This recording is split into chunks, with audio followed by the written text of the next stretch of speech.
Hello hello. नमस्कार साथियों, आपके अपने YouTube परिवार पर एक बार पुनः आप सभी साथियों का बहुत बहुत स्वागत है। जैसा कि दोस्तों आप सभी को पता होगा, राजस्थान बीएसटीसी की तैयारी करने वाले सभी साथी और इसके अलावा राजस्थान पटवार की तैयारी करने वाले सभी साथी, ग्राम सेवक की तैयारी करने वाले सभी साथी के लिए ये क्लास बहुत ही महत्वपूर्ण रहने वाली है। तो क्लास को आप लाइक कर दीजिएगा साथियों और क्लास को शेयर कर दीजिएगा। और अगर पहली बार आप हमारे चैनल पर विजिट कर रहे हैं तो मैं निवेदन करता हूं आप समस्त साथियों से कि जल्दी से चैनल की सदस्यता ग्रहण कर लीजिएगा। तो चलिए साथियों, आज की इस क्लास में आपको राजस्थान जीके के टॉप मोस्ट क्वेश्चन मिलेंगे और ये सारे के सारे जो प्रश्न रहेंगे साथियों बहुत इंपॉर्टेंट रहेंगे। आप राजस्थान के समस्त प्रतियोगिता परीक्षा की तैयारी कर रहे हैं तो ये वीडियो आपके लिए महत्वपूर्ण रहने वाला है। तो एक बार मैं निवेदन करता हूं आप सभी साथियों से क्लास को जल्दी से शेयर कर दीजिएगा। एक बार निवेदन करता हूं आप सभी साथियों से जल्दी से शेयर कर दीजिएगा। सभी साथियों से मैं निवेदन कर रहा हूं भाई, क्लास को जल्दी से शेयर कर दीजिएगा। हाँ भाई, क्लास को जल्दी से शेयर कर दो। जो साथी इस समय लाइव पर पधार चुके हैं जल्दी से क्लास को शेयर कर दीजिएगा। दोस्तों यहां पर जो क्वेश्चन दे रखा है उस क्वेश्चन का फॉर्मेट थोड़ा समझने का प्रयास करना है और फिर आपको प्रत्येक प्रश्न का आंसर देना है। जल्दी से दीजिए साथियों, 8:30 बजे से आपके सामने क्लास स्टार्ट कर दी जाएगी।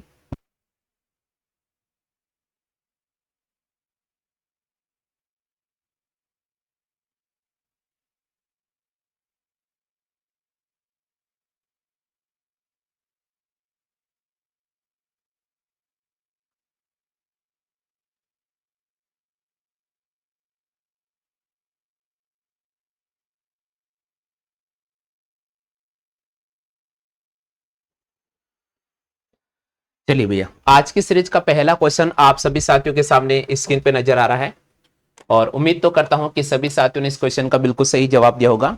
तो चलिए साथियों, इस प्रश्न का सही आंसर मैं आपको बता देता हूं। आप सभी ने जवाब दिया है, निम्न में से कौन सी एक लोक कला चित्रकला का अंग नहीं है। यहां पर प्रश्न बोल रहे हैं कि भाई कौन सी लोक कला है जो चित्रकला का अंग नहीं मानी जाती है। बिल्कुल जल्दी से बताइए भैया, कौन सी लोक कला है जो चित्रकला का अंग नहीं मानी जाती है। निम्नलिखित में से कौन सी एक लोक चित्रकला का अंग नहीं है। ऑप्शन की मैं बात करता हूं साथियों। ऑप्शन यहां पर दे रखा है साथियों आपके सामने। ऑप्शन दे रखा है पथवारी, बी ऑप्शन दे रखा फड़, सी ऑप्शन की बात करते हैं बड़ी ठाणी और डी ऑप्शन की बात करते हैं सांची। बहुत ही महत्वपूर्ण क्वेश्चन है, बहुत ही महत्वपूर्ण क्वेश्चन है। देखिए साथियों, यहां क्वेश्चन का क्या तरीका है पहले आप समझने का प्रयास करें। बिल्कुल बहुत अच्छी बात है, लोग जवाब दे रहे हैं भाई। देखो यहां क्वेश्चन क्या बोल रहे हैं, कौन सी एक लोक चित्रकला का अंग नहीं है। कौन सी एक लोक चित्रकला का अंग नहीं है। ऑप्शन दे रखा है पतवारी, बी ऑप्शन दे रखा है फड़, सी ऑप्शन दे रखा है बनी ठणी और डी ऑप्शन दे रखा आपके सामने सांजी। डी ऑप्शन दे रखा है आपके सामने सांजी।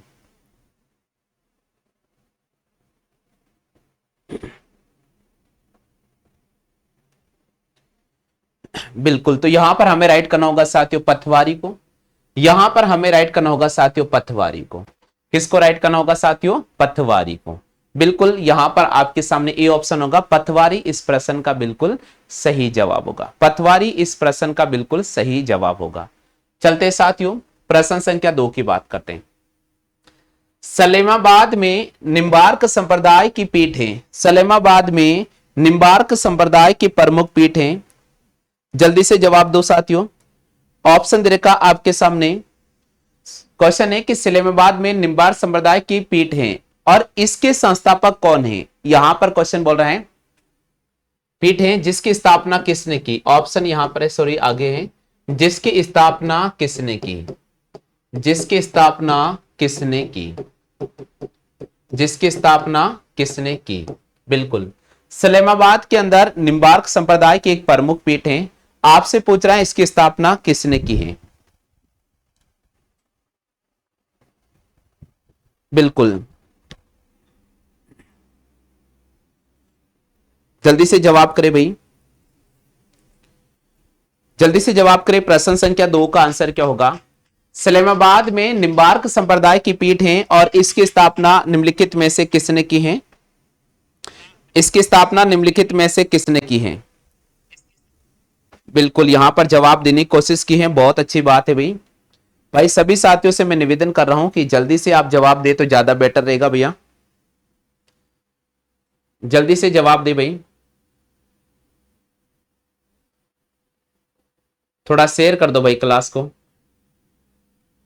सलेमाबाद में निम्बार्क संप्रदाय की पीठ जिसकी स्थापना किसने की है? ऑप्शन है हरिव्यास देव, बी ऑप्शन है परशुराम देव, सी ऑप्शन है नारायण देव, डी ऑप्शन है हरिवंश देव।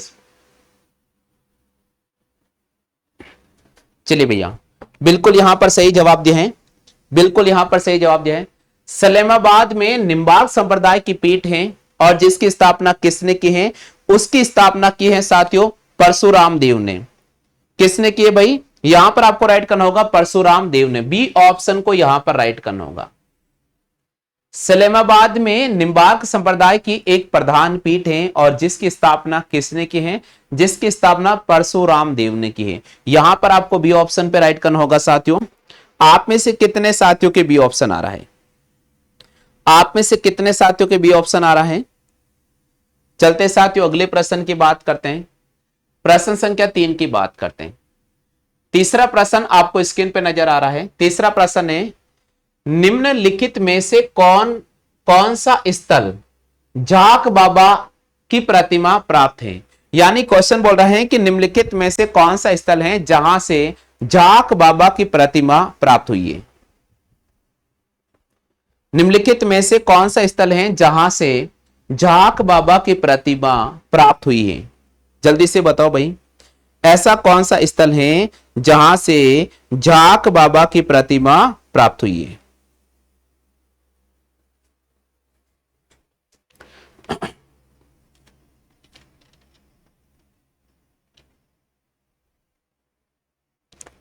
बिल्कुल सही जवाब दिया है। कौन सा स्थल है जहां से झाक बाबा की प्रतिमा प्राप्त हुई है? तो यहां पर आपको राइट करना होगा साथियों नोहा भरतपुर। यहां पर आपको राइट करना होगा साथियों नोहा भरतपुर।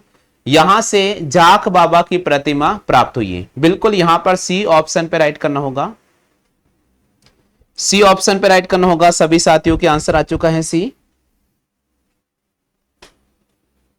क्या बात है भाई, जवाब नहीं आ रहा है आज। अगले प्रश्न की बात करते हैं। अकबर द्वारा मान सिंह को निम्नलिखित में कौन से मुगल प्रांतों का सूबेदार नियुक्त किया गया है? अकबर द्वारा मान सिंह को निम्नलिखित में से कौन से मुगल प्रांतों का सूबेदार का मतलब होता है राज्यपाल नियुक्त किया गया था?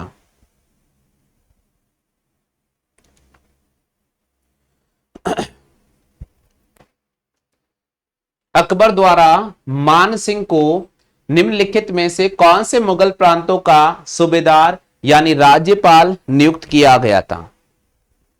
जवाब करें भाई। ऑप्शन दे रखा है, पहला आपके पास में दे रखा है काबुल, दूसरा दे रखा है बिहार, तीसरा दे रखा है बंगाल और चौथा दे रखा है गुजरात।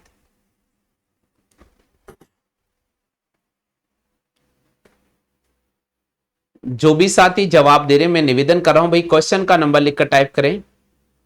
अकबर द्वारा मान सिंह को निम्नलिखित में कौन से मुगल प्रांतों का सूबेदार नियुक्त किया गया था? Option A Kabul, B option दे रखा है बिहार, तीसरा दे रखा है बंगाल, चौथा दे रखा है गुजरात। ऑप्शन ए की बात करते हैं 1 2 3, ऑप्शन बी की बात करते हैं 1 3 4, ऑप्शन सी की बात करते हैं 2 3, ऑप्शन डी की बात करते हैं 1 3।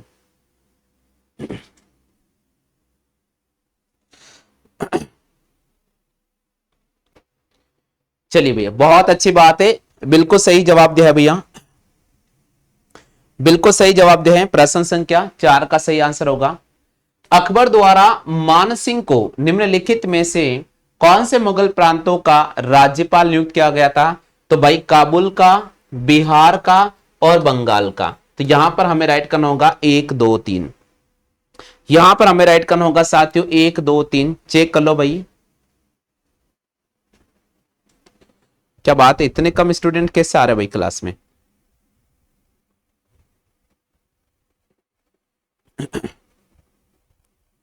अब तो क्लास भी समय पर आ रही फिर भी आप लेट हो रहे हो यार।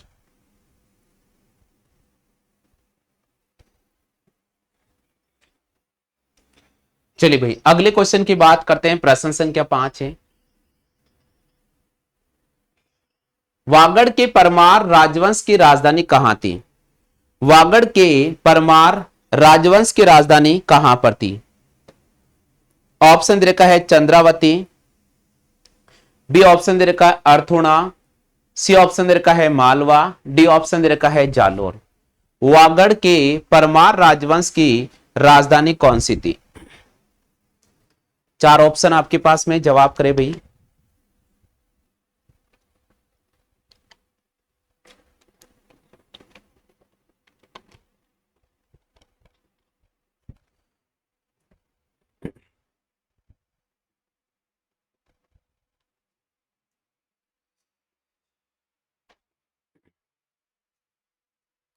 वागड़ के परमार राजवंश की राजधानी कहां थी? तो हमें अर्थुणा को राइट करना होगा। यहां पर सही जवाब होगा भाई बी ऑप्शन। यहां पर सही जवाब होगा भाई बी ऑप्शन अर्थुणा। चेक करो भाई आप में से कितने साथियों का आंसर आ चुका है अर्थुणा।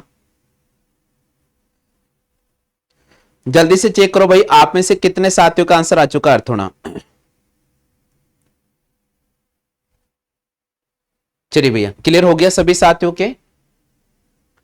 अगले क्वेश्चन की बात करते हैं साथियों। प्रश्न संख्या 6 है, गौसुंडी अभिलेख किस भाषा में लिखे गए थे? गौसुंडी अभिलेख कौन सी भाषा में लिखे गए थे?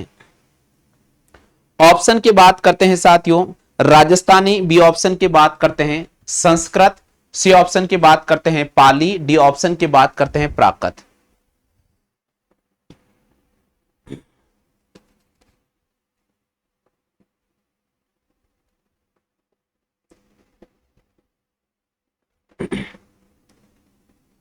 यहां क्वेश्चन बोल रहा है भाई आपके सामने, क्वेश्चन है कि आपके सामने भैया गौसुंडी अभिलेख किस भाषा में लिखे गए थे? ऑप्शन है राजस्थानी, बी ऑप्शन है भाई संस्कृत, सी ऑप्शन है भैया पाली, डी ऑप्शन है प्राकृत। अगर आपको प्रश्न का सही जवाब आता है तो फटाफट से कमेंट कर दीजिएगा।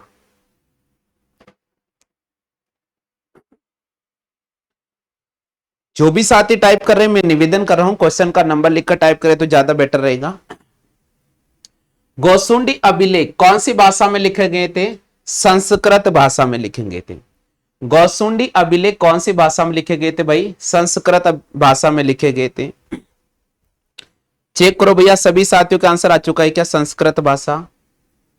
चेक करो भाई सभी साथियों के आंसर आ चुका है क्या संस्कृत भाषा?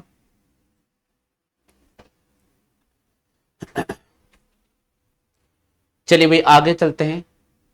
कालीबाई संबंधित थी, बताओ, बांसवाड़ा राज्य से, डूंगरपुर राज्य से, उदयपुर राज्य से, प्रतापगढ़ राज्य से। बताओ भाई कालीबाई संबंधित थी, कालीबाई संबंधित थी।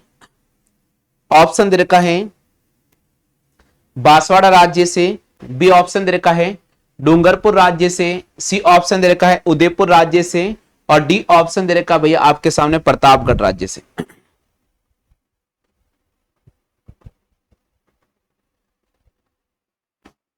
जल्दी से जवाब करो भाई।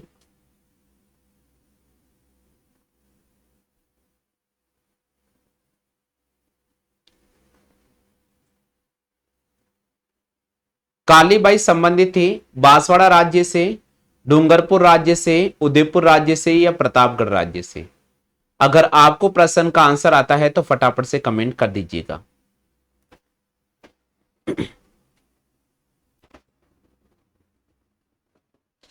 बिल्कुल सही जवाब दिया है साथियों। कालीबाई संबंधित थी, कहां से संबंधित थी? बांसवाड़ा राज्य से। कालीबाई सॉरी डूंगरपुर राज्य से।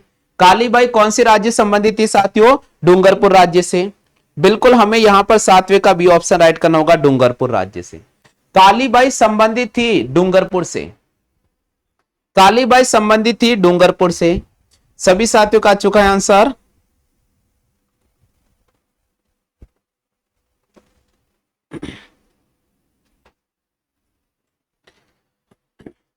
आगे चलते भाई, आठवां प्रश्न है, 1948 में मत्स्य संघ की प्रधानमंत्री किसे बनाया गया था? 1948 में मत्स्य संघ का प्रधानमंत्री किसको बनाया गया था?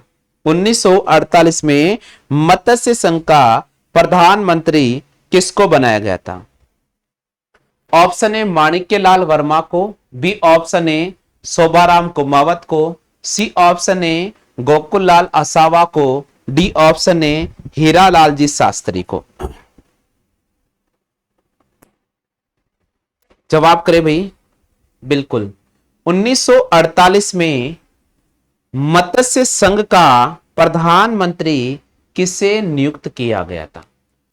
हमारा सवाल यह है कि 1948 में मत्स्य संघ का प्रधानमंत्री किसको नियुक्त किया गया था? 1948 में मत्स्य संघ का प्रधानमंत्री किसको नियुक्त किया गया था? माणिक्यलाल वर्मा, शोभाराम कुमावत, गोकुललाल असावा, हीरालाल जी शास्त्री।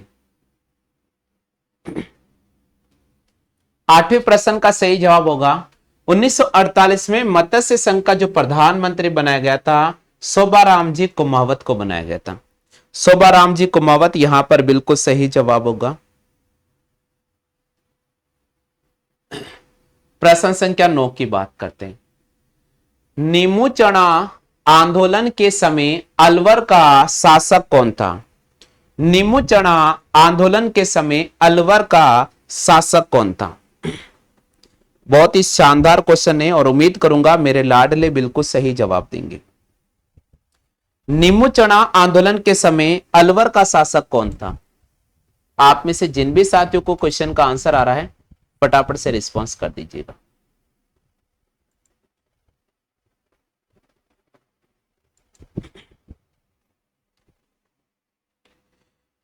बिल्कुल सही जवाब दिया है भैया। नीमू चना किसान आंदोलन के समय, नीमू चना सॉरी आंदोलन नहीं भैया, नीमू चना कांड कर लो यहां पर क्योंकि ऑप्शन के अकॉर्डिंग है। नीमू चना कांड के समय, नीमू चना कांड के समय अलवर का शासक कौन था? नीमू चना कांड के समय अलवर का शासक कौन था? ऑप्शन दे रखा है भैया आपके सामने। महाराजा बन्ने सिंह, महाराजा तेज सिंह, महाराजा विनय सिंह और महाराजा विजय सिंह। नहीं भैया यहां पर ऑप्शन थोड़ा मिस्टेक है। नीमू चना जिस समय नीमू चना कांड हुआ था उस समय अलवर के शासक थे महाराजा जय सिंह। कौन थे भैया? महाराजा जय सिंह। याद रखिएगा महाराजा जय सिंह को हमें राइट करना होगा। ये ऑप्शन में थोड़ा मिस्टेक है, इसको मैं करेक्शन करवा दूंगा। महाराजा जय सिंह, यहां पर आपको महाराजा जय सिंह को राइट करना होगा। महाराजा जय सिंह को आपको राइट करना होगा। ये थोड़ा ऑप्शन मिस्टेक है, इसको अपन करेक्शन करवा देंगे।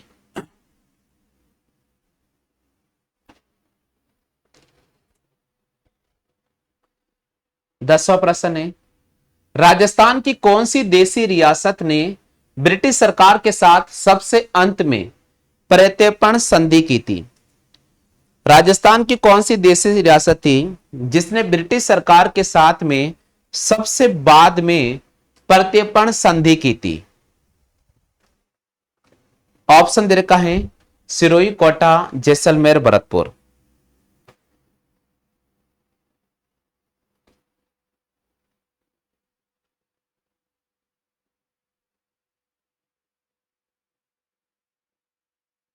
राजस्थान की कौन सी देशी रियासत ने ब्रिटिश सरकार के साथ सबसे अंत में प्रत्यर्पण संधि की? सिरोही, कोटा, जैसलमेर और भरतपुर। जवाब करो भैया, आंसर क्या होगा?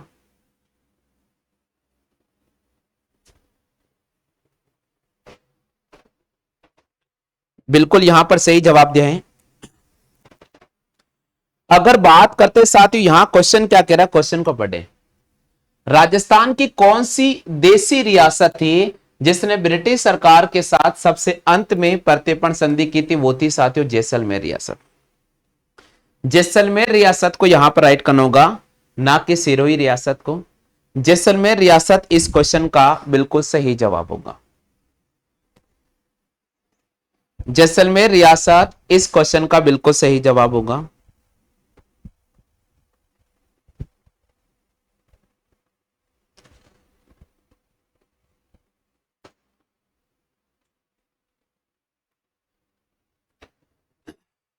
अगले क्वेश्चन की बात करते हैं। भवानी सहाय शर्मा राजस्थान के स्वतंत्रता सेनानी संबंधित थे। अलवर रियासत से, जयपुर के, भरतपुर के, दौसा के। जल्दी से बताओ भाई आंसर क्या होगा। भवानी सहाय शर्मा, यहां क्वेश्चन आपके सामने कह रहा है साथियों, भवानी सहाय शर्मा राजस्थान के स्वतंत्रता सेनानी संबंधित थे। अलवर से, जयपुर से, भरतपुर से, दौसा से। जवाब करें भाई, जल्दी से जवाब करें।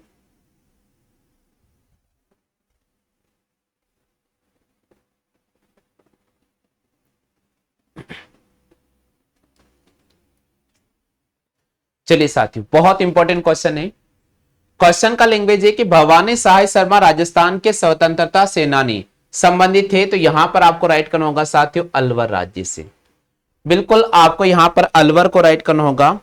इस क्वेश्चन का सही जवाब होगा भाई अलवर। इस प्रश्न का सही जवाब होगा अलवर। अलवर इस प्रश्न का सही जवाब होगा भैया। चेक करो आपके अलवर आंसर आ रहा है क्या भैया।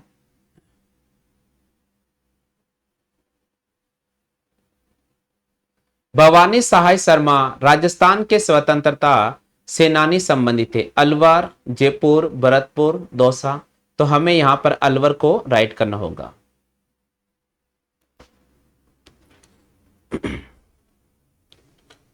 चलिए भाई आगे चलते हैं। पर्यटन स्थल अचलगढ़ स्थित है उदयपुर में, सिरोही में, राजसमंद में, और एक ऑप्शन दे रखा आपके सामने चित्तौड़गढ़ में। पर्यटन स्थल अचलगढ़ स्थित है।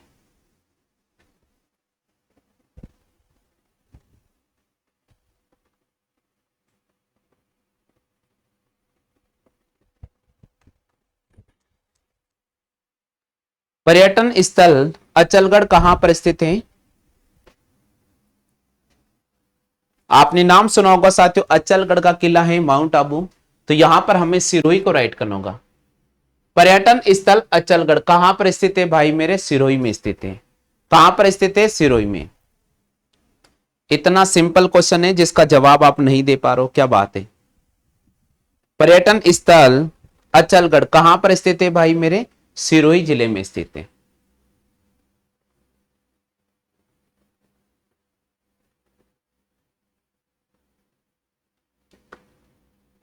पर्यटन स्थल अचलगढ़ स्थित है उदयपुर, सिरोही, राजसमंद, चित्तौड़गढ़। तो यहां पर सही जवाब करना होगा साथियों सिरोही जिले में स्थित है।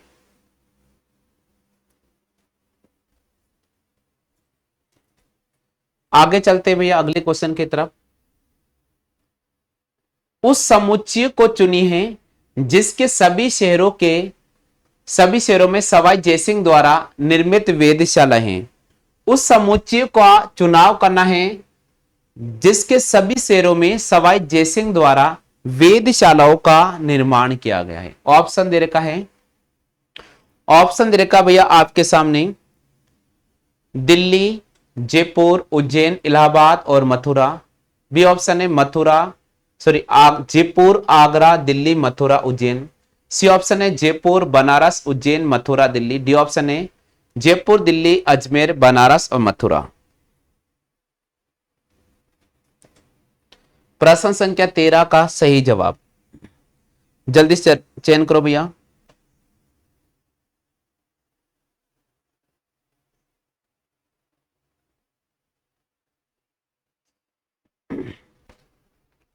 उस समुच्चय का चयन करना है जहां पर सवाई जयसिंह द्वितीय द्वारा वेधशालाओं का निर्माण किया गया है।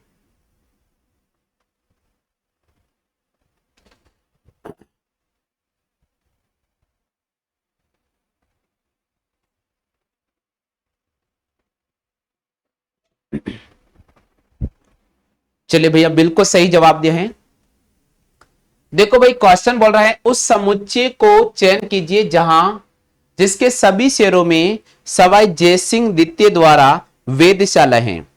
तो यहां पर सही आंसर होगा भैया जयपुर के अंदर है, बनारस में, उज्जैन में, मथुरा, दिल्ली। यहां पर सवाई जयसिंह द्वितीय द्वारा वेधशालाओं का निर्माण किया गया था।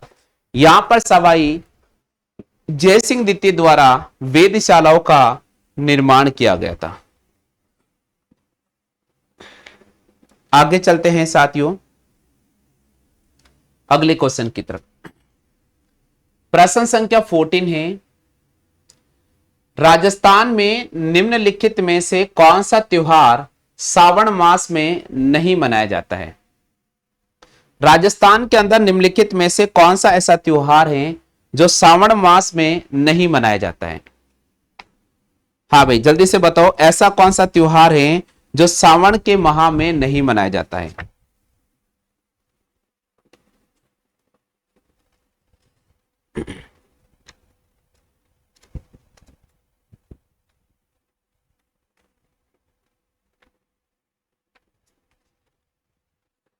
राजस्थान के अंदर ऐसा कौन सा त्योहार है जो सावन के महीने में नहीं मनाया जाता है?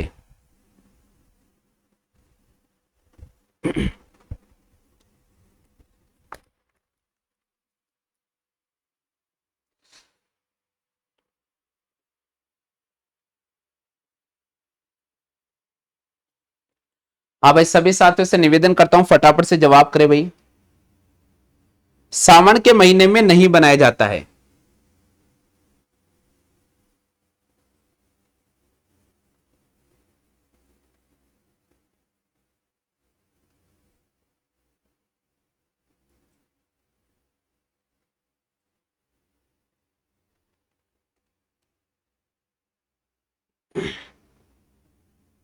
क्या बात है, क्या बात है, इतना सिंपल क्वेश्चन है और जिसका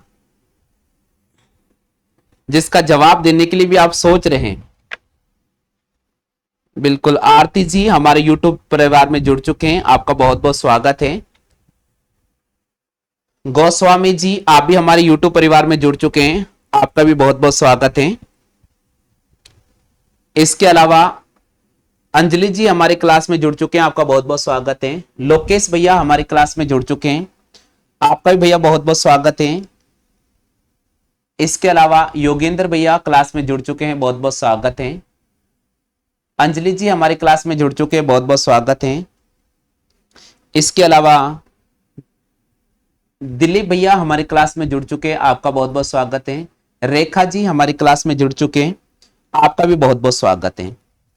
बिल्कुल जल्दी से जवाब करें भाई, जल्दी से जवाब करें भाई, इस प्रश्न का आंसर क्या होगा?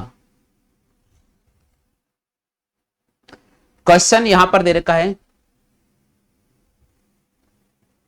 बिल्कुल यहां पर प्रश्न का जवाब बहुत इंपॉर्टेंट है, लेकिन शायद मुझे लग रहा है कि मैं उम्मीद कर रहा हूं गर्ल्स कैंडिडेट से कि आप तो इस प्रश्न का सही जवाब दे देंगे। मैं उम्मीद करता हूं कि आप तो इस प्रश्न का सही जवाब देंगे। यहां पर क्वेश्चन बोल रहा है साथियों, यहां पर क्वेश्चन बोल रहा है कि राजस्थान में निम्नलिखित में से कौन सा त्योहार सावन के मास में नहीं आता है? तो ऊब छठ आती है ना भैया, ये सावन के मास में नहीं आती है।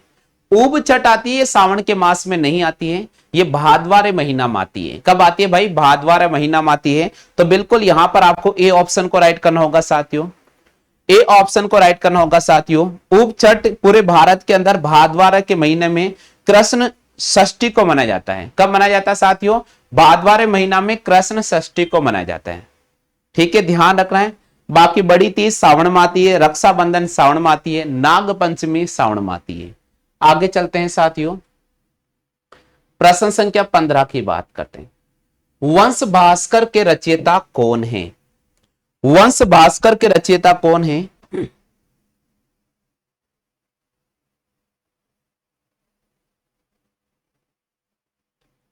वंश भास्कर के रचयिता कौन है?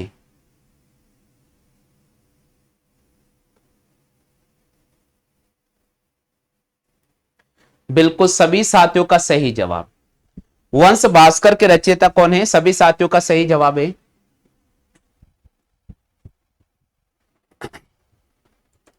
हनुमान भैया भी क्लास में जुड़ चुके हैं, बहुत बहुत स्वागत है भाई आपका। बिल्कुल सही जवाब दिया है। वंश भास्कर के रचयिता कौन है? सूर्यमल मिश्रण को आपको यहां पर राइट करना होगा। सूर्यमल मिश्रण को आपको यहां पर राइट करना होगा साथियों। चलते भाई आगे। अगला प्रश्न है, निम्नलिखित में से कौन सा वृक्ष बीड़ी बनाने के काम आता है? बताओ भाई, इसमें से कौन सा वृक्ष है जिसके पत्ते से बीड़ी बनाई जाती है? कौन सा वृक्ष है जिसके पत्ते से बीड़ी बनाई जाती है? कौन सा वृक्ष है जिसके पत्ते से बीड़ी बनाई जाती है? निम्नलिखित में से कौन सा वृक्ष है जिसके पत्ते से बीड़ी बनाई जाती है? तेंदु, बी ऑप्शन दे रखा है बांस, सी ऑप्शन दे रखा है खस, डी ऑप्शन दे रखा है नीम। मैं उम्मीद तो करता हूं आप सभी साथियों से कि 100% इस क्वेश्चन का आप सही जवाब देंगे। बिल्कुल यहां पर आ चुका है भैया। निम्नलिखित में से कौन से वृक्ष से बीड़ी बनाई जाती है? तेंदु के पत्ते से बीड़ी बनाई जाती है। तो तेंदु के पत्ते को यहां पर हमें राइट करना होगा। चलते साथियों प्रश्न संख्या 16 की तरफ। 17वां है, रेहे, कल्लर एवं ऊसर किस मृदा के अन्य नाम हैं?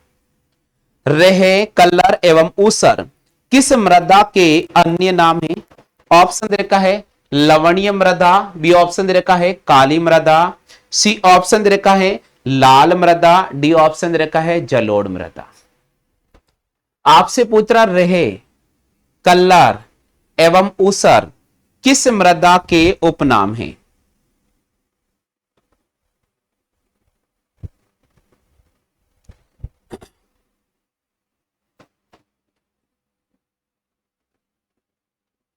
बहुत अच्छी बात है, बिल्कुल सही जवाब दिए हैं। बिल्कुल सही जवाब दिए हैं इस क्वेश्चन का आंसर। इस क्वेश्चन का आंसर बिल्कुल आपने सही जवाब दिया है। रेहे, कल्लर एवं ऊसर किस मृदा के अन्य नाम है? लवणीय मृदा, काली मृदा, लाल मृदा, जलोढ़ मृदा। तो बिल्कुल आपने सही जवाब दिया है। बिल्कुल देखिए भैया, यहां पर क्वेश्चन बोल रहा है रेहे, कल्लर एवं ऊसर किस मृदा के अन्य नाम है, तो हमें यहां पर लवणीय मृदा को राइट करना होगा। हमें यहां पर लवणीय मृदा को राइट करना होगा। क्वेश्चन का सही जवाब होगा लवणीय मृदा। ठीक है भाई, हनुमान जी भैया ने बिल्कुल सही जवाब दिया। राजस्थान में मावट किसका स्थानीय नाम है? राजस्थान में मावट किसका स्थानीय नाम है?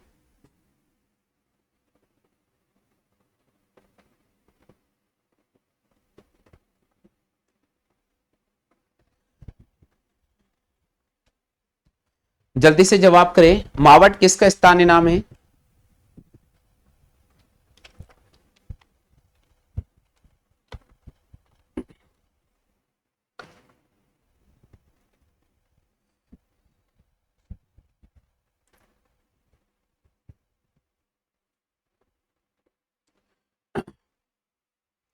बिल्कुल सही जवाब दिया है। बिल्कुल सही जवाब दिया भैया। क्वेश्चन आपके सामने है भैया। क्वेश्चन दे रखा है राजस्थान में मावट किसका स्थानीय नाम है?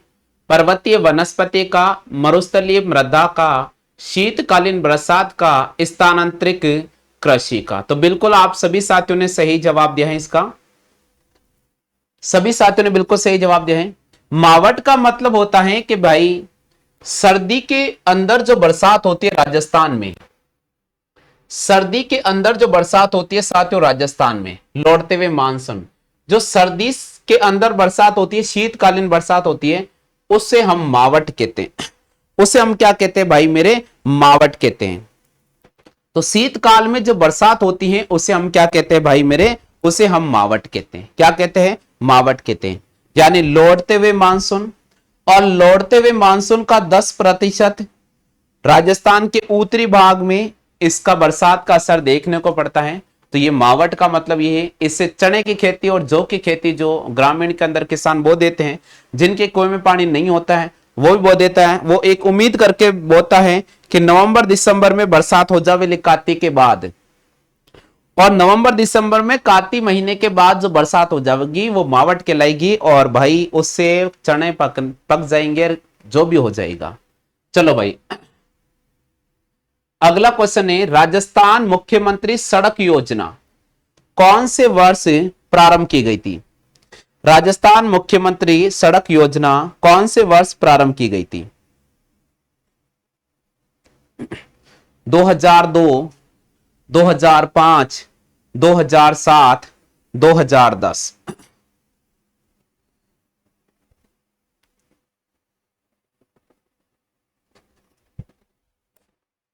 जवाब करें भाई।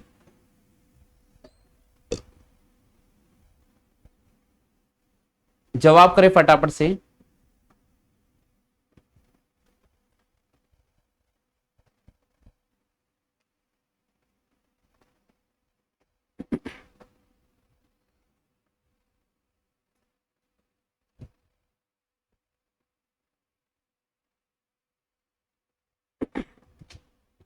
बिल्कुल, बहुत अच्छी बात है, सभी साथियों ने अपना अपना जवाब दे दिया है।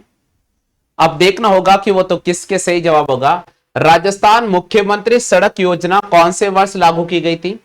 राजस्थान मुख्यमंत्री सड़क योजना 2005 में लागू की गई थी। कब लागू की गई थी साथियों? 2005 में लागू की गई थी। तो यहां पर हमें 2005 को राइट करना होगा। चेक करो आप में से कितने साथियों का सही जवाब हुआ है। आप में से कितने साथियों का ये क्वेश्चन सही जवाब हुआ है?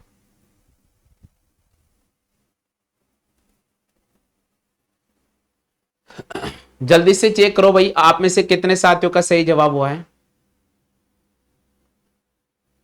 राजस्थान मुख्यमंत्री सड़क योजना कौन से वर्ष लागू की गई थी? तो राजस्थान मुख्यमंत्री सड़क योजना 2005 में शुरू की गई थी। अगले क्वेश्चन की बात करते हैं। जमुआ रामगढ़ अभ्यारण्य राजस्थान के कौन से जिले में है? जमुआ रामगढ़ अभ्यारण्य राजस्थान के कौन से जिले में है? जवाब करें।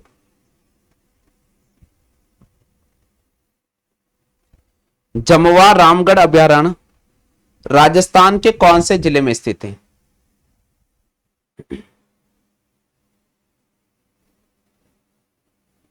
बिल्कुल, जहां तक मैं देख पा रहा हूं मैक्सिमम साथियों का बिल्कुल सही जवाब है। मैक्सिमम साथियों का बिल्कुल सही जवाब है, जहां तक मैं देख पा रहा हूं साथियों। जमुआ रामगढ़ अभ्यारण्य राजस्थान के कौन से जिले में? ऑप्शन दे रखा उदयपुर, जयपुर, झालावाड़, हनुमानगढ़। तो जमुआ रामगढ़ अभ्यारण्य राजस्थान के कौन से जिले में है साथियों? जयपुर जिला, इसको राइट करना होगा। बिल्कुल, हमें यहां पर जयपुर जिले को राइट करना होगा।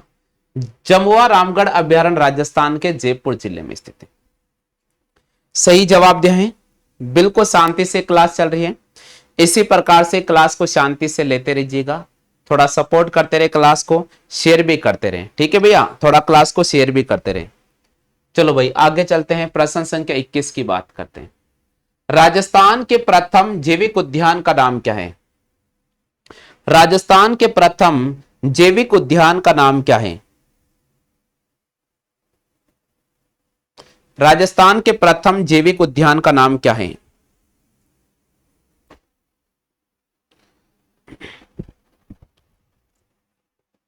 बिल्कुल, राजस्थान के प्रथम जैविक उद्यान का नाम क्या है? हमारा क्वेश्चन यह है कि राजस्थान के प्रथम जैविक उद्यान का नाम क्या है?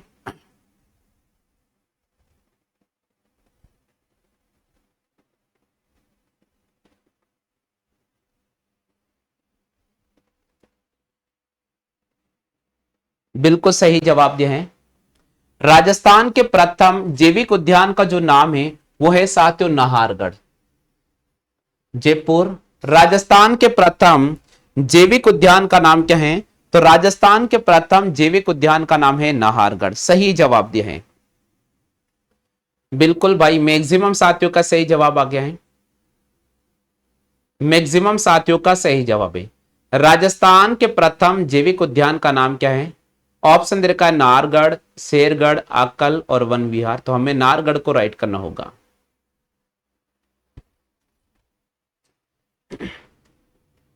अगले प्रश्न की बात करते हैं। निम्न में कौन सा सही सुमेलित नहीं है? निम्न में कौन सा सही सुमेलित नहीं है? कौन सा भैया सही सम्मिलित नहीं है, आप जल्दी से जवाब करें। प्रश्न संख्या 22 स्क्रीन पे चल रहा है।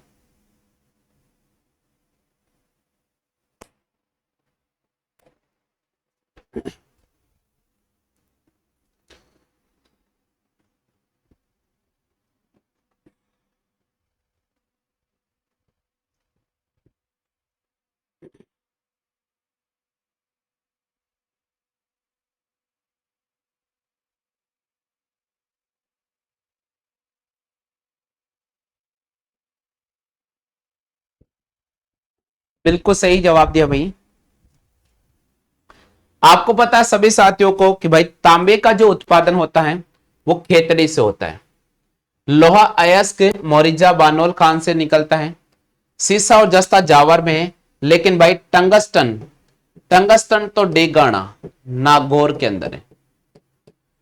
ये आपको राइट करना होगा, तो ध्यान रखिए साथियों, सी इसका बिल्कुल करेक्ट आंसर होगा। असमलिखित है, सही समलिखित नहीं था, तो यहां पर हमें टंगस्टन को राइट करना होगा।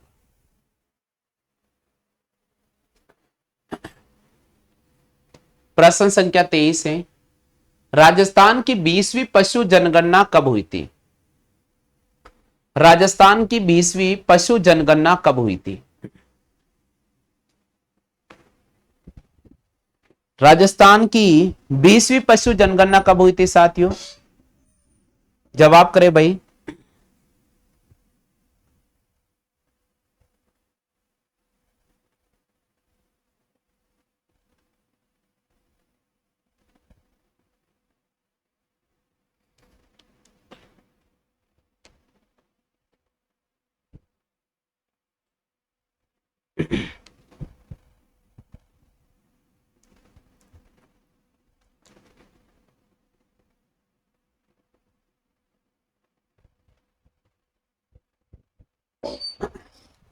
बहुत अच्छी बात है, बिल्कुल सही जवाब दे भाई। क्या बात है, क्या बात है, इतना सिंपल क्वेश्चन और इतने सिंपल क्वेश्चन में भी सभी साथियों का गलत आंसर। राजस्थान की 20वीं पशु जनगणना हुई थी भाई 2017 के अंदर। 2017 में राजस्थान के अंदर 20वीं पशु जनगणना हुई थी, तो यहां हमें 2017 को राइट करना होगा। 20वीं पशु जनगणना 2017, 2017।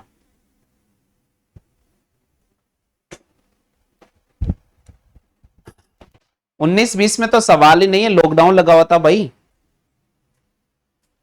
चलते साथियों 24वें प्रश्न, वर्तमान में राजस्थान के विधानसभा के अध्यक्ष कौन है?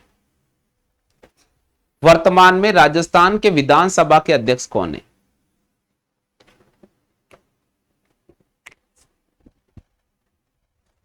वर्तमान में राजस्थान के विधानसभा के अध्यक्ष कौन है?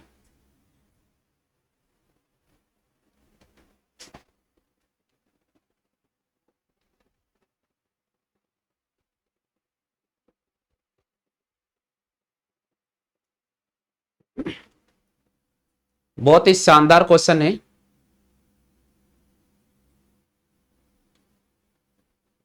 वर्तमान में राजस्थान विधानसभा के अध्यक्ष कौन है? अशोक गहलोत, सीपी जोशी, अशोक चांदना, ललित मेवाड़ा।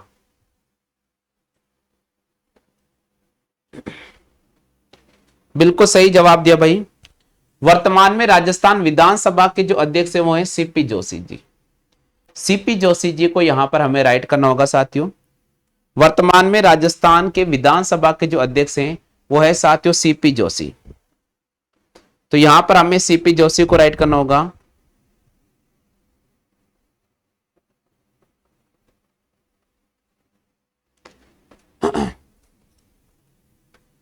आगे चलते भाई, राजस्थान का अक्षांश विस्तार कितना है? राजस्थान का अक्षांश विस्तार कितना है?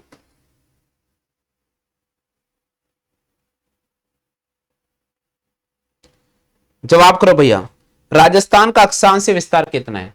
ऑप्शन दे रखा है भैया आपके सामने।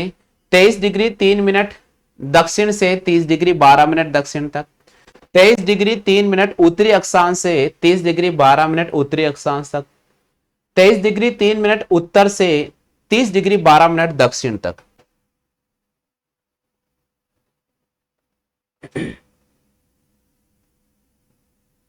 बिल्कुल सही जवाब दिया है यहां पर, बिल्कुल सही जवाब दिया।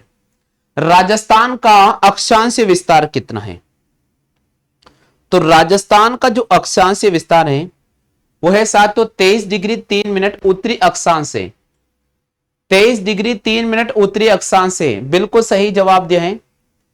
30 डिग्री 12 मिनट उत्तरी अक्षांश तक, 30 डिग्री 12 मिनट उत्तरी अक्षांश तक, बिल्कुल सही जवाब है यहां पर, बिल्कुल सही जवाब है बी ऑप्शन। आप में से कितने साथियों के बी ऑप्शन आया?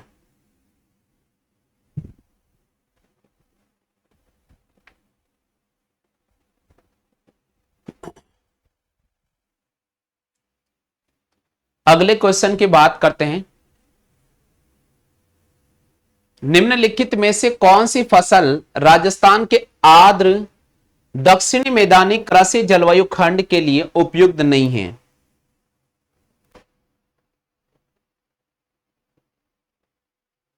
कौन सी फसल है राजस्थान के आर्द्र दक्षिणी मैदानी कृषि जलवायु खंड के लिए उपयुक्त नहीं मानी जाती है?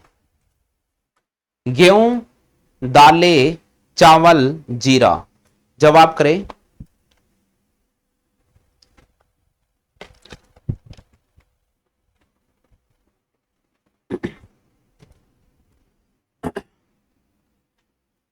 निम्नलिखित में से कौन सी फसल राजस्थान के आर्द्र दक्षिणी मैदानी कृषि जलवायु खंड के लिए उपयुक्त नहीं मानी जाती है? तो यहां पर हमें जीरा को राइट करना होगा। जीरा नहीं है साथियों यहां पर, तो जीरा को राइट करना होगा। जीरा यहां पर सही जवाब होगा।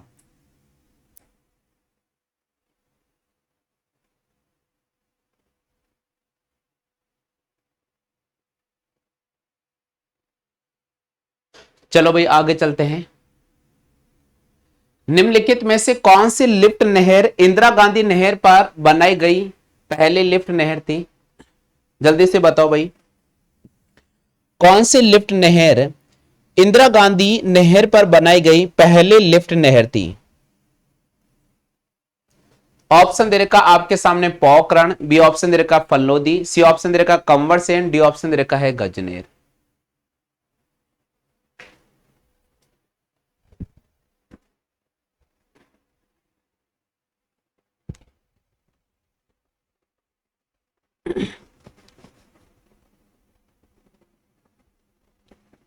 बिल्कुल सही जवाब दिया है।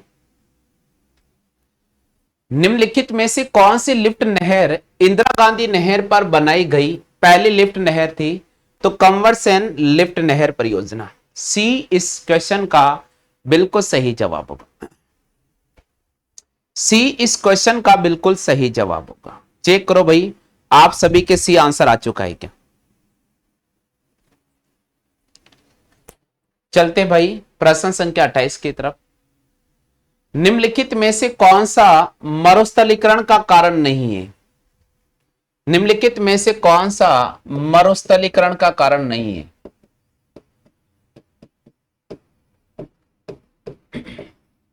ऑप्शन दे रखा अतिचारण, बी ऑप्शन दे रखा है निर्वनीकरण, सी ऑप्शन दे रखा नगरीकरण, डी ऑप्शन दे रखा अतिवृष्टि।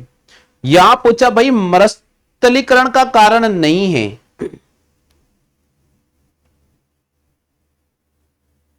जल्दी से बताओ भाई, मरुस्थलीकरण का कारण नहीं है।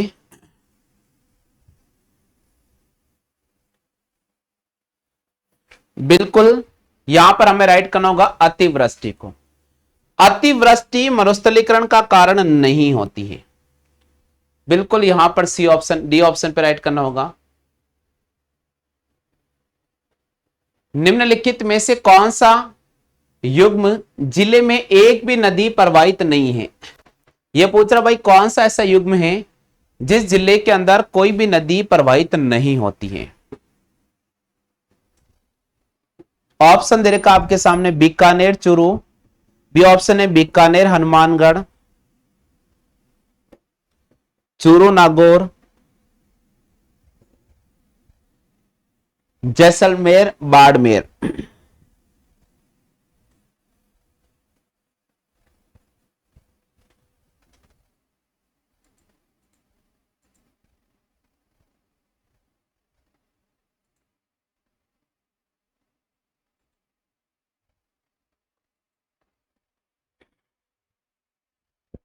बिल्कुल, बीकानेर और चूरू को हमें राइट करना होगा साथियों, बीकानेर और चूरू को हमें राइट करना होगा, बीकानेर और चूरू को हमें राइट करना होगा। चलते साथियों प्रश्न संख्या 30 की तरफ। भारत का कुल क्षेत्रफल का कितना प्रतिशत राजस्थान का क्षेत्रफल है? यानी भारत के क्षेत्रफल का कितना प्रतिशत राजस्थान का क्षेत्रफल, या इस क्वेश्चन को ऐसे बोल सकते साथियों कि राजस्थान का क्षेत्रफल भारत के कुल क्षेत्रफल का कितना प्रतिशत है?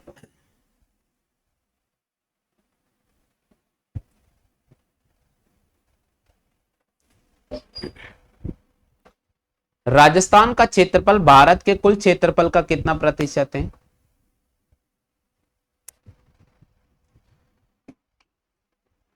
बिल्कुल सही जवाब दिए हैं। राजस्थान का क्षेत्रफल भारत के कुल क्षेत्रफल का 10.41% है। जयपुर में वर्धमान पाठशाला की स्थापना कब की गई थी? जयपुर में वर्धमान पाठशाला की स्थापना कब की गई थी?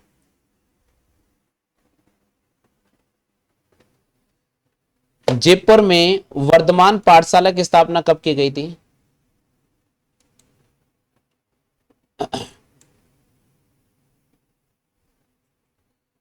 जवाब करें भाई। जयपुर के अंदर वर्धमान पाठशाला की स्थापना कब की गई थी?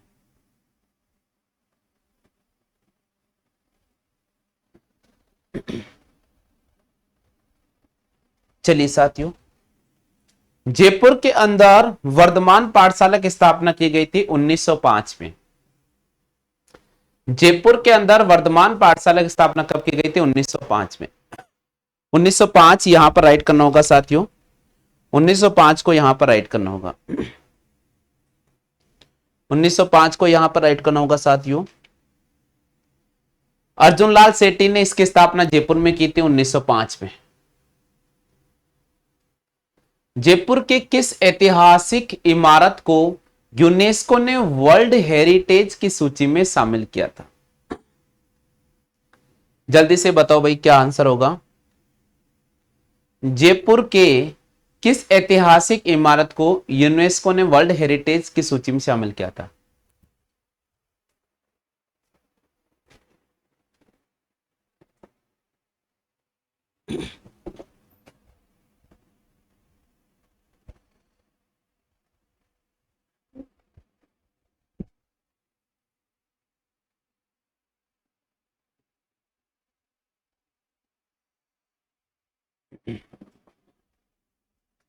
चलिए बहुत अच्छी बात है, यहां पर सही जवाब दिए हैं आप में से काफी सारे स्टूडेंट हैं।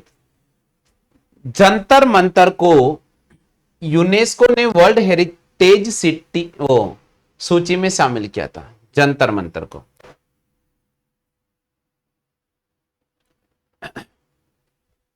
निम्न में से कौन सा राजस्थान का लोक नाट्य नहीं है? कौन सा राजस्थान का लोक नाट्य नहीं है? कौन सा राजस्थान का लोक नाट्य शैली नहीं है? सवांग, रम्मत, दाढ़ी, ख्याल। कौन सा राजस्थान का लोक नाट्य नहीं है?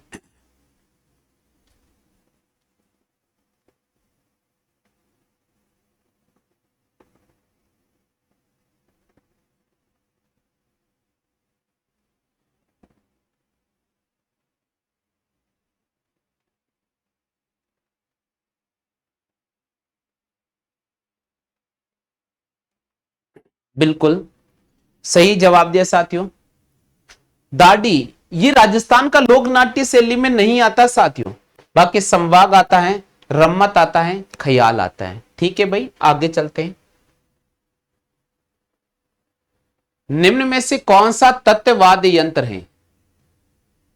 निम्न में से कौन सा तत्ववादी यंत्र है? अलगोजा, जंतर, पुंगी, बाकिया।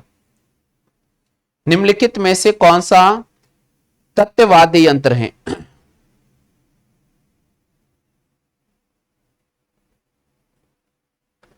अलगोजा, जंतर, पुंगी, बाकिया।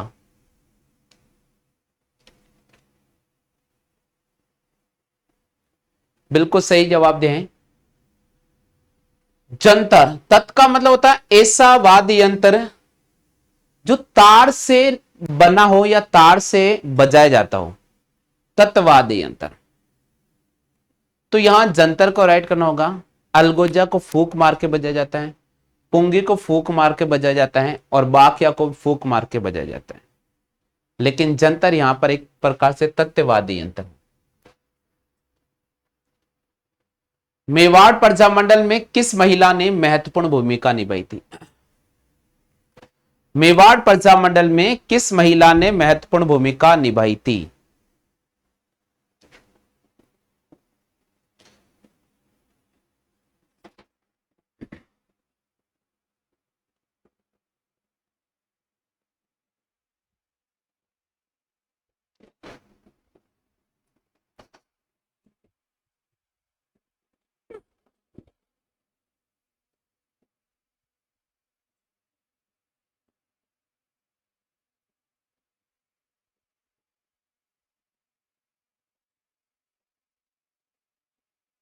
बिल्कुल सही जवाब दिया है, बिल्कुल सही जवाब दिया है।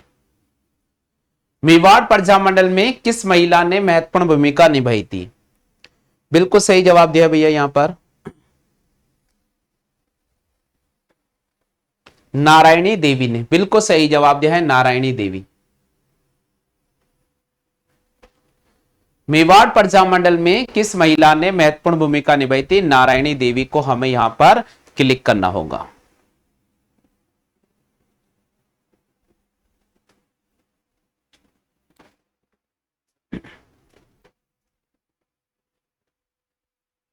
सर टीसी सॉरी सर सीटी कृष्णाचारी किस राज्य से संबंधित थे? सर टीसी नहीं था, ये लिखने में मिस्टेक थे, वीटी करो। ये लिखने में मिस्टेक किया, वैसे ही गला खराब हो रहा हो, आप मिस्टेक कर रहे हो।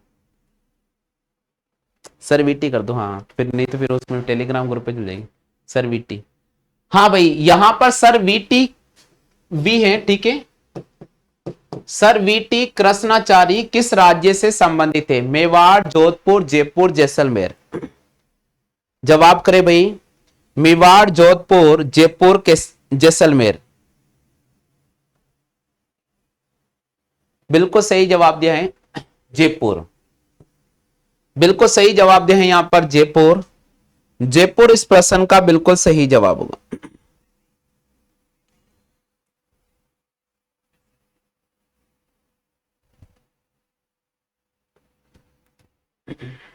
अगला क्वेश्चन है भाई,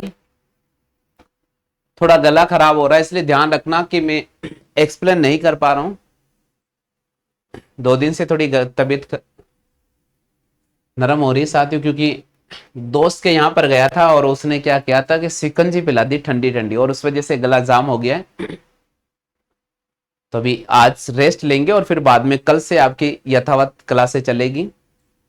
तो सुबह क्लास नहीं हो पाई थी, इसके लिए मैं क्षमा चाहता हूं क्योंकि गला काफी खराब हो रहा था मेरा, इस वजह से। ट्रेंच कमीशन किस आंदोलन से संबंधित है? ऑप्शन दे रखा अलवर किसान आंदोलन, मेव किसान आंदोलन, बेगू किसान आंदोलन, जाट किसान आंदोलन।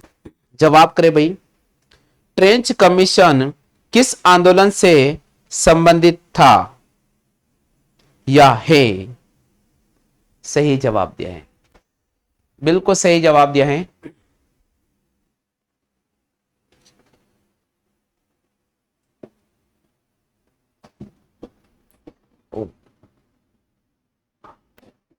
अंजलि अभी टेलीग्राम पर पीडीएफ इसलिए नहीं आ रही, जो स्टूडेंट्स पेड बैच जुड़े हैं अभी फिलहाल उनके पास जा रही है।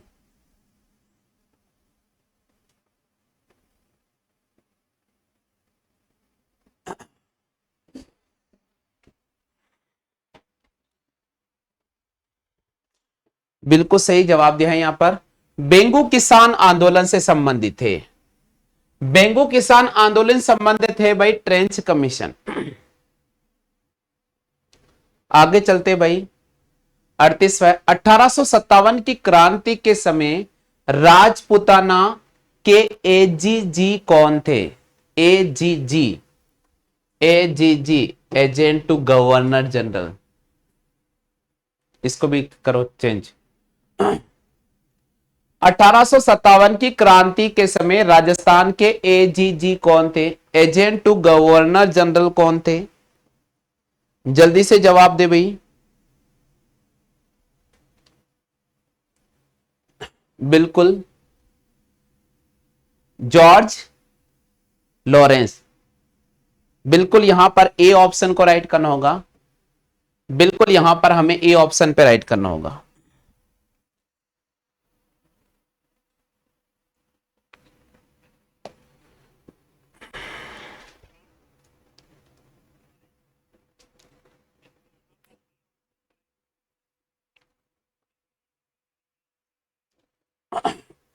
आगे अगला क्वेश्चन है,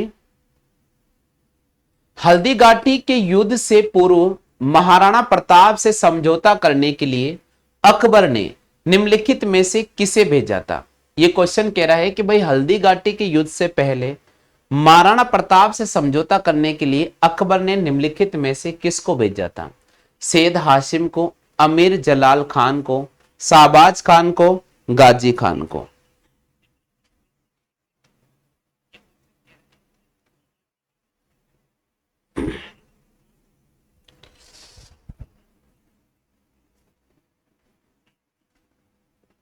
बिल्कुल सही जवाब दिया है, अमीर जलाल खान। यहां पर बिल्कुल सही जवाब होगा अमीर जलाल खान। अमीर जलाल खान बिल्कुल सही जवाब दिया है। मारवाड़ के किस शासक का लालन पालन गोरादाय ने किया था?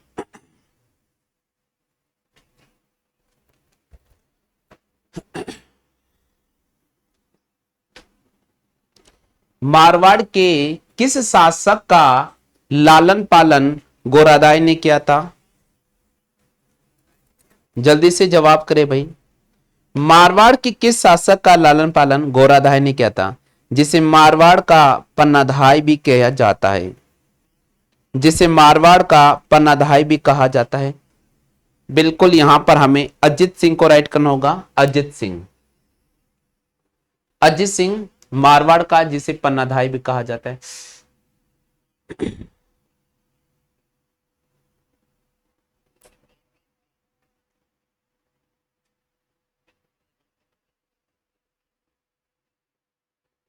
अलवर जिले के बहरोड और मुंडावर में कौन सी बोली बोली जाती है? रागड़ी, हाड़ौती, मेवाड़ी, अहिरवाटी। जल्दी से जवाब करे भाई।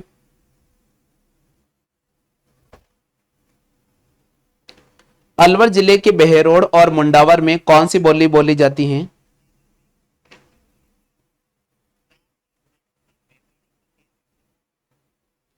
बिल्कुल भैया, अलवर जिले के बहरोड और मुंडावर में अहिरवाटी नामक बोली बोली जाती है। कितने क्वेश्चन है क्या?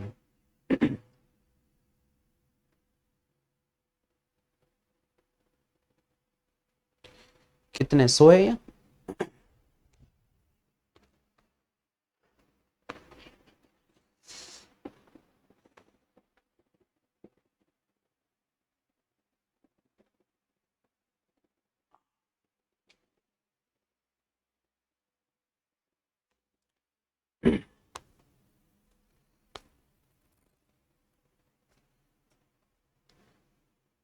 चलो आगे चलते हैं।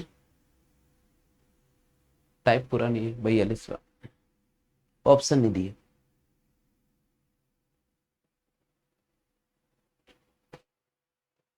तैयलीस भी नहीं है। और बोलो क्या किया फिर आपने? 51 से है बाकी। एक मिनट बने रहिए भैया, थोड़ा क्लास में थोड़ा सा बने रहिएगा आप।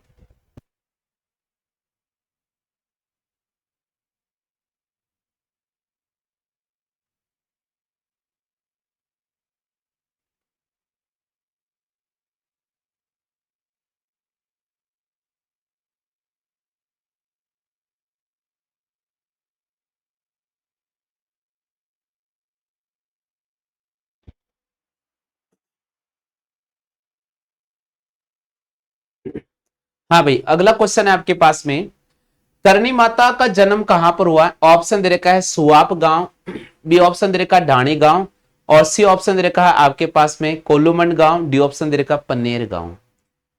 करणी माता का जन्म कहां पर हुआ है? चार ऑप्शन दे रखा है सुवाप गांव, ढाणी गांव, कोल्लूमंड गांव और पन्नेर गांव। जवाब करते जाओ फटाफट से,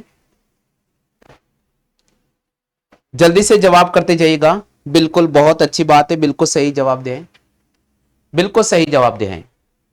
करणी माता का जो जन्म हुआ था साथियों सुवाप गांव में हुआ था।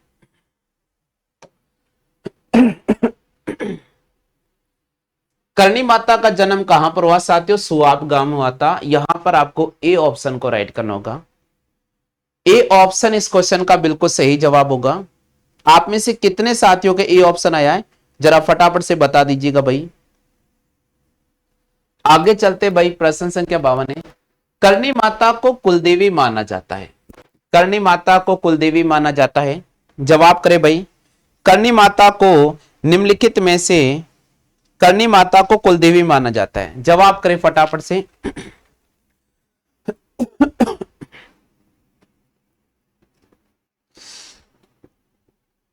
करणी माता को कुलदेवी माना जाता है साथियों।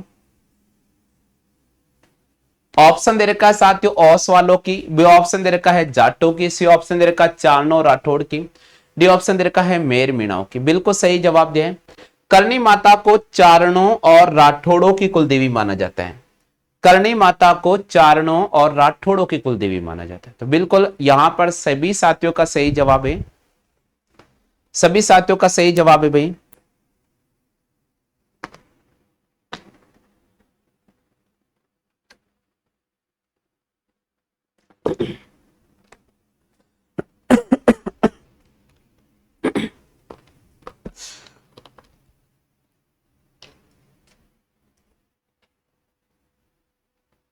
अगला क्वेश्चन है भाई,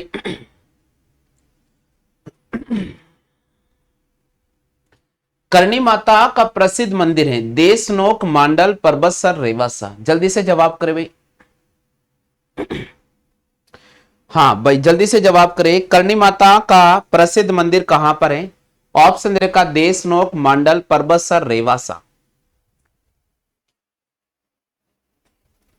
थोड़ा आप फटाफट से जवाब दीजिएगा। देशनोक बीकानेर में है, ठीक है भाई, देशनोक बीकानेर में है।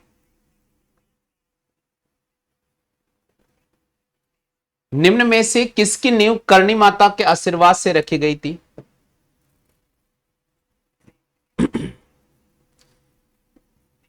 किसकी नींव करणी माता के आशीर्वाद से रखी गई थी? जवाब करें।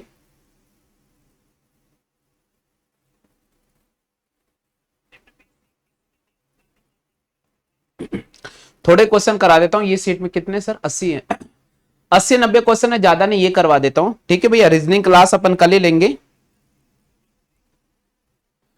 निम्न में से किसकी नींव करणी माता के आशीर्वाद से रखी गई थी? तारागढ़ की नींव, जयगढ़ की नींव, मेहरानगढ़ की नींव, रणथंबोर की नींव।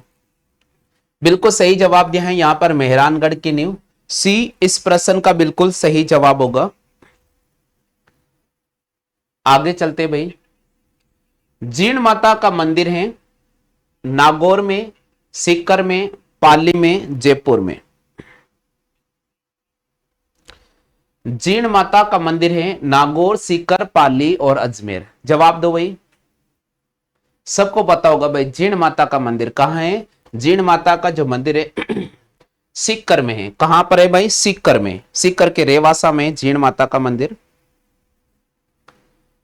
अगला क्वेश्चन है भाई, जीण माता निम्न में से किसकी पुत्री थी? जीण माता निम्नलिखित में से किसकी पुत्री थी? जीण माता निम्नलिखित में से किसकी पुत्री थी?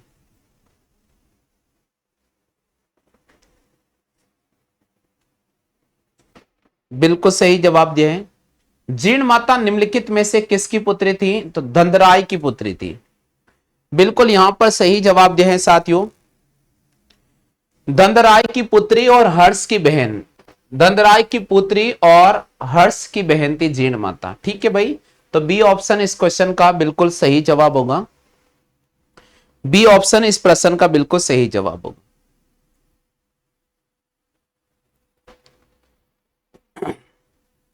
निम्न में से किस देवी को कलयुग की देवी के रूप में पूजा जाता है? कौन सी देवी है जिनको कलयुग की देवी के रूप में पूजा जाता है? कौन सी देवी है जिसको कलयुग की देवी के रूप में पूजा जाता है? जवाब करें भाई। करणी माता, चामुंडा माता, नागेणसी माता और जीन माता।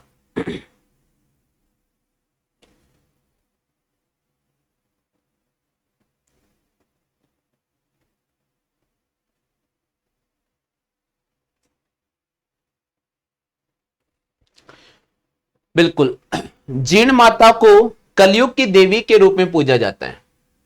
जीन माता को कलयुग की देवी के रूप में भी पूजा जाता है। जीन माता को कलयुग की देवी के रूप में पूजा जाता है, जीन माता को। यहां पर हमें जीन माता को राइट करना होगा। जीन माता का मंदिर, ये तो मैंने करवा दिया शायद, नहीं करवाया गया। अच्छा, करणी माता का था वो। जीन माता का मंदिर कहां पर है? देशनोक, रेवासा, परबतसर, सांचौर। जीन माता का मंदिर कहां पर है? जवाब करें भाई। जीन माता का मंदिर है रेवासा सीकर में। रेवासा सीकर, बी ऑप्शन इसका राइट होगा। सीकर के अंदर जीन माता का मंदिर है जिसकी मूर्ति स्थापित है। सीकर के अंदर जीन माता का मंदिर है, उसकी मूर्ति में कितनी भुजा है? अष्टभुजा, सप्तभुजा, पंचभुजा, नौ भुजा। जल्दी से बताओ भाई। सीकर के अंदर जीन माता का मंदिर है और आपसे पूछा जा रहा है सीकर के अंदर जो जीन माता का मंदिर है उसमें भुजा कितनी है?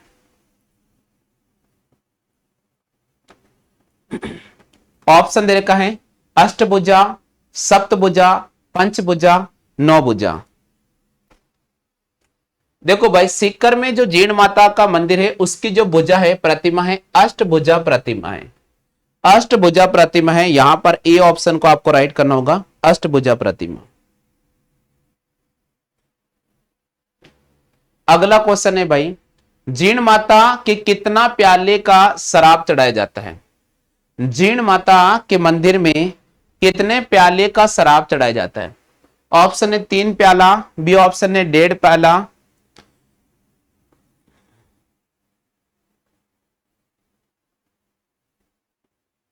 सी ऑप्शन है 2.5 प्याला, डी ऑप्शन है 5 प्याला।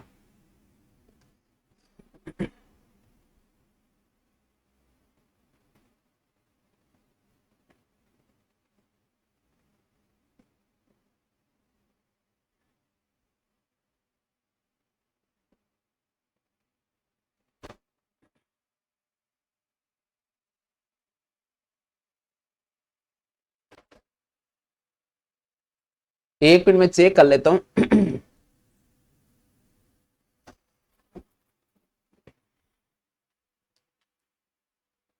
क्वेश्चन है, जीन माता के कितना प्याला शराब चढ़ाया जाता है? 2.5 प्याला। जीन माता के 2.5 प्याला शराब चढ़ाया जाता है।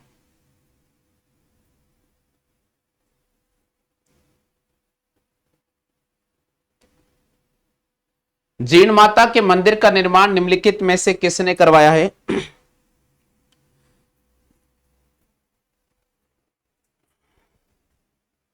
एक मिनट में चेक करता हूं भैया, एक मिनट चेक कर लेता हूं, ठीक है?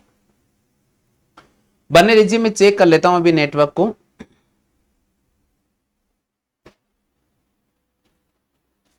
जीन माता के मंदिर का निर्माण निम्नलिखित में से किसने करवाया है?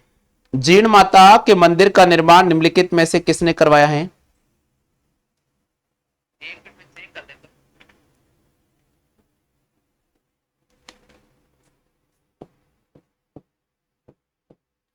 जीन माता के मंदिर का निर्माण निम्नलिखित में से किसने करवाया है?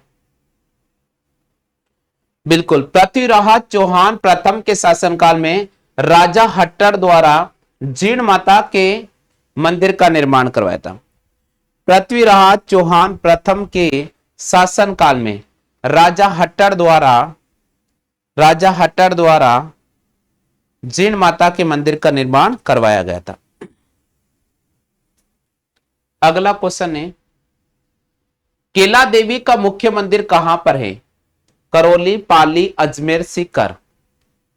केला देवी का मुख्य मंदिर कहां पर है? हाँ भाई, अब सभी के नेट सही चल रहा है क्या? जल्दी से चेक करके बताओ। सभी साथियों के नेट क्लियर चल रहा है भैया?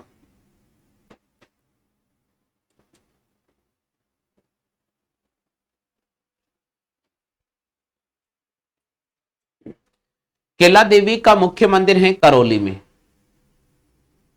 करौली में। केला देवी कुल देवी मानी जाती है, राजपूतों की, राठौड़ों की, गुजरों की, यादवों की।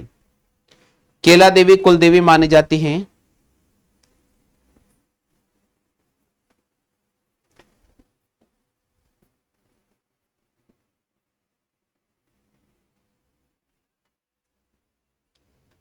बिल्कुल, केला देवी कुल देवी मानी जाती हैं यादवों की। बिल्कुल, यहां पर हमें यादवों को राइट करना होगा। केला देवी का मंदिर है नाग पहाड़ पर, त्रिकुट पर्वत पर, मनसा पर्वत पर, हर्ष की पहाड़ी पर। केला देवी का मुख्य मंदिर है नाग पहाड़ पर, त्रिकुट पर्वत पर, मनसा पर्वत पर, हर्ष की पहाड़ी पर। केला देवी का जो मुख्य मंदिर है वो त्रिकुट पर्वत पर स्थित है, तो बी ऑप्शन को आपको राइट करना होगा साथियों।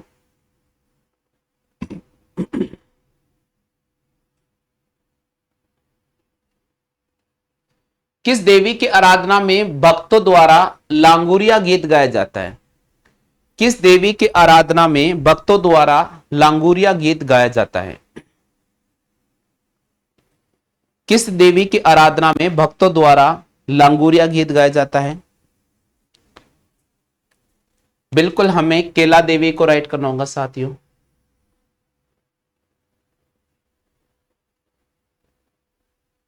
बोरा की छतरी किस देवी के मंदिर के सामने स्थित है?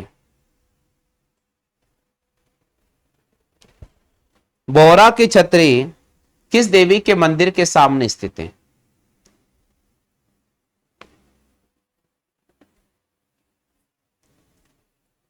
बोरा की छतरी किस देवी के मंदिर के सामने स्थित है? केला देवी मंदिर के सामने स्थित है। केला देवी मंदिर के सामने स्थित है। देसूरी सूरी माता के नाम से प्रसिद्ध है। देसूरी सूरी माता के नाम से प्रसिद्ध है। देसूरी सूरी माता के नाम से प्रसिद्ध है। केला देवी, सुंडा माता, सीला देवी, जमुवाई माता।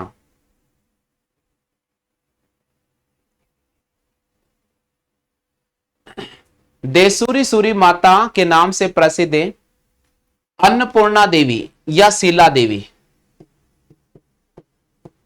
अन्नपूर्णा देवी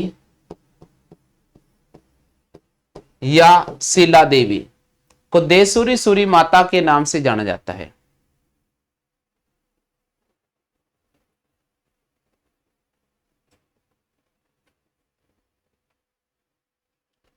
सीला देवी किस राजवंश की आराध्य देवी है? सीला देवी किस राजवंश की आराध्य देवी है?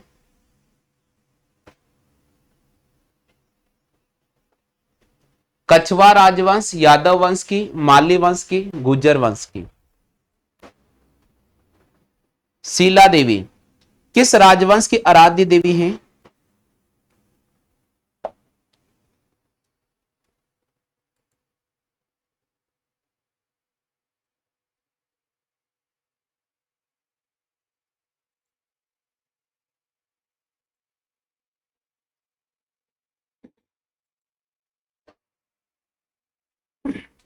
बिल्कुल सही जवाब दिया है, कछवा राजवंश की।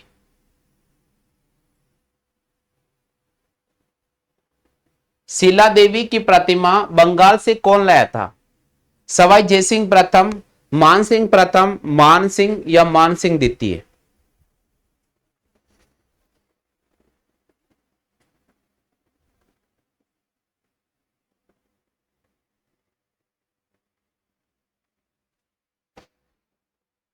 शीला देवी की प्रतिमा को बंगाल से कौन लेकर आया था? मानसिंह लेकर आया था। मानसिंह लेकर आया था सर।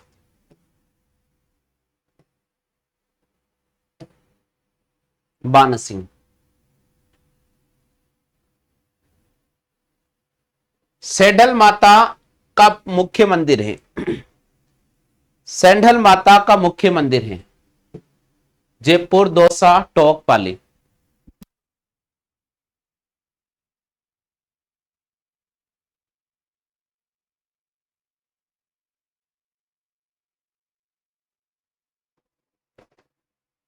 जल्दी से जवाब दो भाई।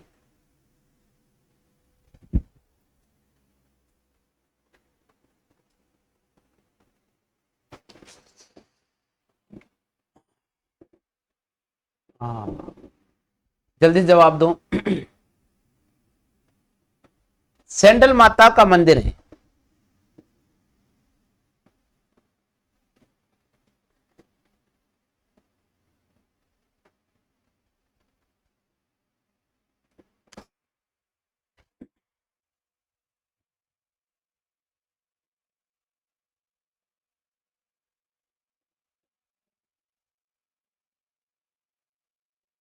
सैंडल माता का मुख्य मंदिर क्या है?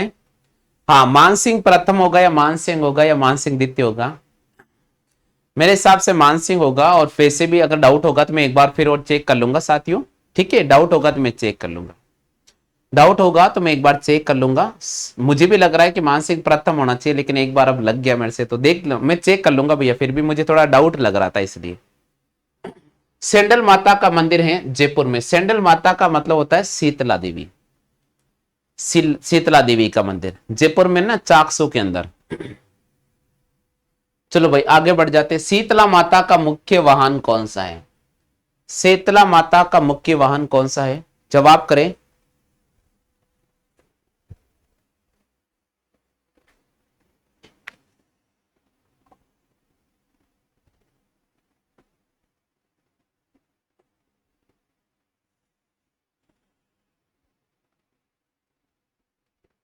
बिल्कुल बिल्कुल सही जवाब दिया है। शीतला माता का मुख्य वाहन क्या है? शीतला माता का मुख्य वाहन है घोड़ा या गधा। गधा है भाई। शीतला माता का मुख्य जो वाहन है वो है गधा। शीतला माता का मंदिर का पुजारी कौन होता है? यादव वंश, जाट वंश, भाट वंश या कुम्हार वंश का?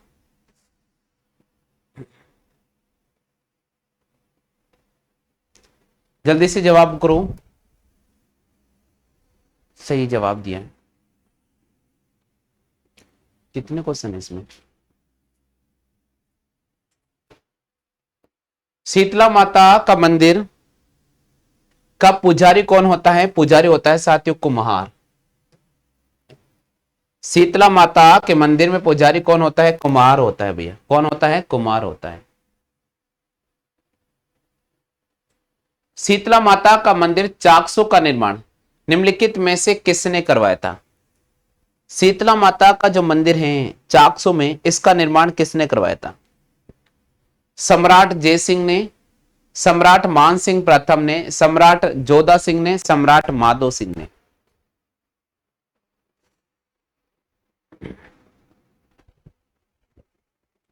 बिल्कुल सही जवाब दिया है भाई लोकेश भैया ने। सम्राट माधो सिंह। सम्राट माधो सिंह।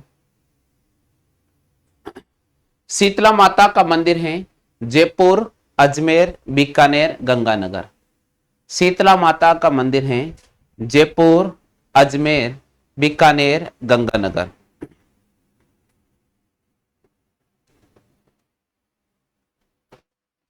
बिल्कुल जयपुर के चाकसू में साथियों। तो जयपुर को हमें यहां पर राइट करना होगा।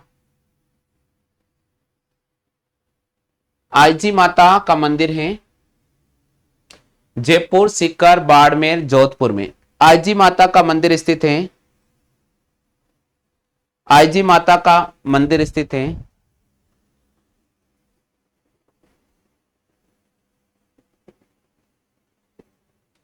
बिल्कुल जोधपुर के बिलाड़ा में स्थित है। आईजी माता का मंदिर है जोधपुर के बिलाड़ा में। आईजी माता का मंदिर है जोधपुर के बिलाड़ा में। निम्न में से कौन सी देवी सिरवी जाति की कुल देवी मानी जाती है? ठीक है भैया, अब मैं क्लास को यही विराम दे रहा हूं। थोड़ा क्या गले में मेरा दर्द हो रहा है, इसलिए इस क्लास को अपन यही रोक रहे। क्लास क्वेश्चन तो और हैं, 100 तक क्वेश्चन है, लेकिन थोड़ा दर्द ज्यादा महसूस हो रहा है मुझे। निम्न में कौन सी देवी सिरवी जाति कुल देवी मानी जाती है? रानी सती, आवड़ माता, नागेणची माता और आईजी माता। जवाब करे भैया फटाफट से।